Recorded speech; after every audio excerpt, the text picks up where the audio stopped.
બનાસકાંઠાના વાવના માડકા ગામમાં હજુ પણ પાણી જોવા મળી રહ્યું છે। વરસાદ બંધ થયાના 8 દિવસ થયા પણ હજુ પણ પાણી યથાવત જોવા મળી રહ્યું છે। માડકા ગામના આકાશી દ્રશ્યો સામે આવ્યા છે, જ્યાં માડકા ગામમાં પાણી ન ઓસરતા લોકોને હાલાકી ભોગવવાનો વારો આવ્યો છે। ચારે બાજુ પાણી વચ્ચે લોકો અહીંયા રહેવા મજબૂર બન્યા છે।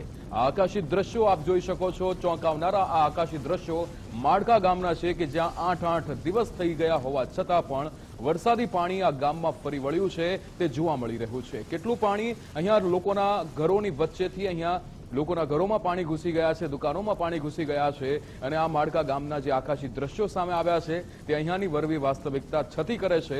અહીંયા કેવી પરિસ્થિતિ ઊભી થઈ છે, લોકો કેવી રીતે રહેવા માટે મજબૂર બન્યા છે તે આપ આ આકાશી દ્રશ્યો પરથી સમજી શકો છો। આ ગુજરાતનું અહીંયા બનાસકાંઠાનું આ માડકા ગામ છે કે જેના આ આકાશી દ્રશ્યો સામે આવ્યા।